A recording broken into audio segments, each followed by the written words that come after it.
Can we start, please? People are more busy signing rather than. So this is.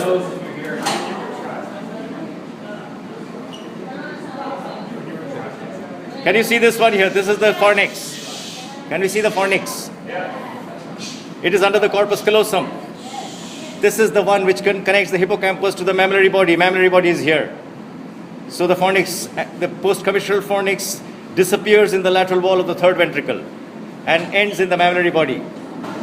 So this is the hippocampo-mammillary tract. Now let's trace the fornix back. You'll see that I'm tracing it back now. See, can you see this? This is the fimbriae. Guys, you already started. Let's go. Yeah, you can see it clearly now. This is the fimbriae here. I'm lifting it up. This one. This is the fimbriae. Can you see? So it's going from below, and I'm going to trace it back further. There, it's in the temporal lobe now. Can we see this?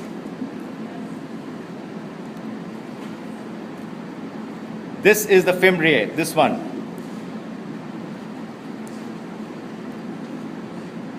This structure which I've lifted up, it's torn now. And this is the hippocampus. There.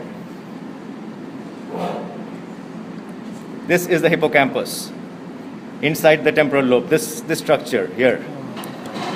So this is the hippocampus here. So this is the fimbriae. The fimbriae is going round, it's going all the way around. And then it is becoming continuous with this is the commissure of the fornix here. Can you see the fimbriae here? This is the crust of the fornix now. And it meets with the opposite side to form the body of the fornix. This is the body of the fornix. So did we see how it goes all the way from the hippocampus? Can everybody see it? Because I'm looking at the specimen, I'm not looking at the screen there.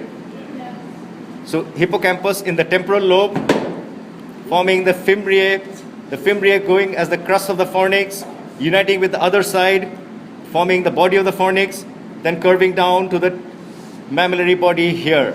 So this is the hippocampo-mammillary tract. Did we get all that? And this is the corpus callosum.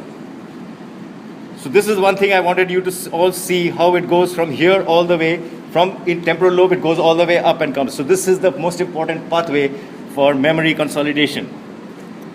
Just now we saw lesion of the hippocampus produces anterograde amnesia, and we also saw acute amnestic syndrome where there is bilateral destruction of the fornix. So any connection from the hippocampus to the mammillary body will produce anterograde amnesia. Are we clear? That's all I wanted you to see in this one. Now the next thing which I'm going to show you now, I'm going to do some serial slices to show you the basal ganglia, the internal capsule, how it is related, because that's going to be our next topic. Plus this afternoon I'm going to tell you something about some more about the internal capsule. So what I'm going to do now, I'll keep it here. I need to keep it on something to do the serial dissections.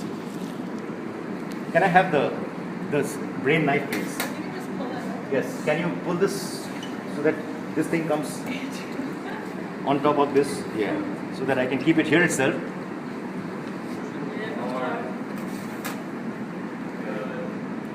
Yes. Now I'm going to make serial slices. Now just keep watching. It's there in the video which I have given you also. And you'll see that. I'll take serial slice number 1. First slice. Wow, that's sharp. Oh, wow. That's a sharp one. And you'll get to see the cortical white matter. Can you see the cortical white matter? The surrounding is the gray and in between is the subcortical white matter. This is the first slice. I'm going to go deeper and deeper. So we are going to finish off this brain completely. Mortadella. Del morto. Now can you see even more clearly the gray and the white matter? The darker portion is just 3 millimeters thick, that is the cortex, and the subcortical white matter. I think everybody can see, right? I'm going to show you something very interesting now. You'll actually be able to see how the basal ganglia and the internal capsule are related to each other. The next slice. This is the Foucault's brain knife. Okay, we have still gone deeper. At one stage, you will be able to see the lateral ventricle. We have not yet reached that. Okay.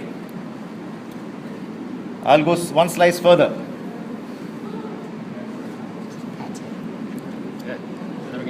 All of you are so good at cutting cakes, isn't it? And I'm good at... That's what I mentioned. There, can you see the beginning of the lateral ventricle? This is the anterior horn, this is the posterior horn, this is the body. And what you see in the floor of the lateral ventricle is the caudate nucleus. Here, that is the caudate nucleus. Let me use the probe again. Where is the probe? Yeah. This is the caudate nucleus. This is the caudate nucleus, but I'm going to go deeper. This is the body of the caudate nucleus. The head is here anteriorly, but you'll see it in much better view in the next one. This is the caudate nucleus. This is the lateral ventricle. Are we good with this? Now I'm going to go even deeper.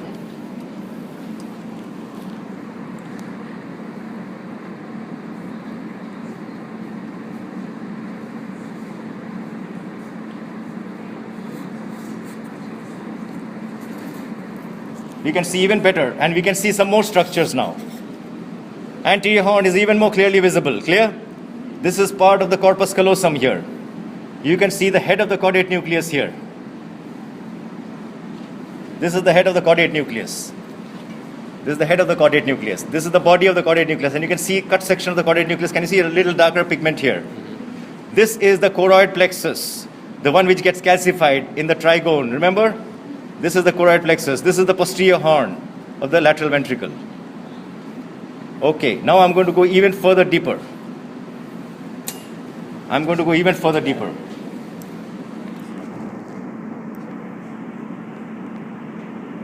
Am I out? Okay.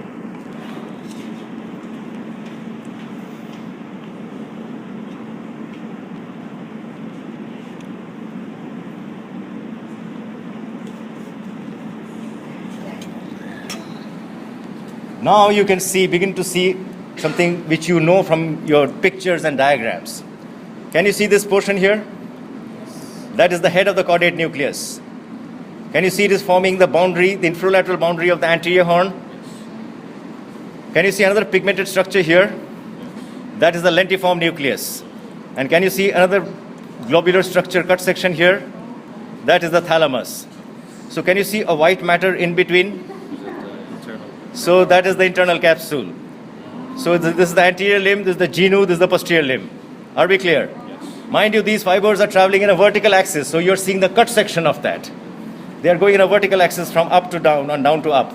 That's why they're called projection fibers. So you're seeing the cut portion of that. That is what we see in the pictures, but that's what we see in the CT scans and X-rays. I'm going to go one slice deeper now. This is going to be a very fine slice. Ideally, what we need is somebody to give a little counter support with your hand. Somebody who's wearing a glove, because I'm going to take a very thin slice. So you have to come to my right. Because I'm going to take a very thin slice. Yes, don't worry, I won't cut your hand. I'm sure of that. One finger. Oh, you want me to cut just one finger?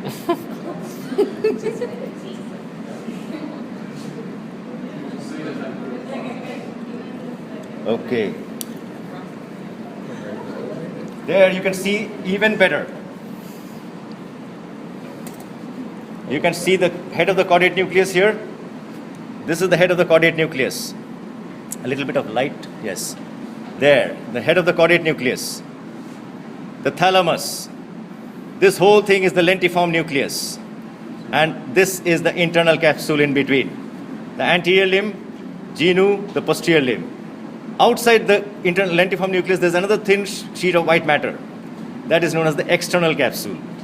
That's why we say that this is the external capsule, this is the internal capsule. Strictly speaking, they are not encapsulating the lentiform, but it is described that way. That's why they called it external capsule and internal capsule. That's how the definition came. So I think you can clearly see what we see in the pictures in the cut sections. Caudate nucleus, head. This is the head of the caudate nucleus.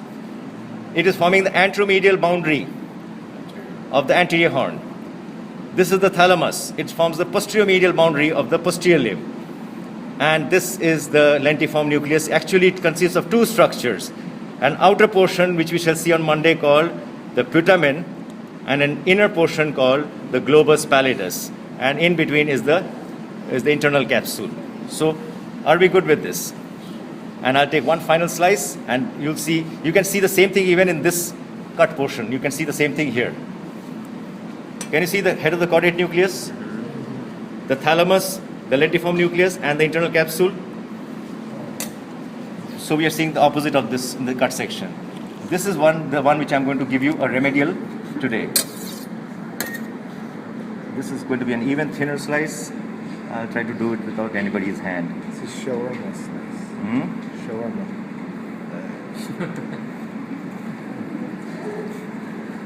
Okay. We can see some small lacunar infarcts, by the way, which I'm going to tell you in the stroke chapter. These are lacunar infarcts. But you can see again the head of the caudate nucleus, the thalamus, the lentiform nucleus, and the internal capsule is almost disappearing now. So these are the structures. By the way, what is this cortex here that you see hidden under this? This is the insular cortex. So the insular cortex is situated lateral to the external capsule. I'm going to show this to you, all these structures, again on Monday in the pictorial form, but you will know exactly what I'm referring to. So is everybody good with this?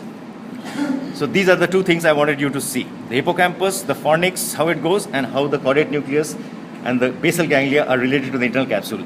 On just this projection fibers, I'll take 15 minutes of your time this afternoon so that you'll understand something better. Okay?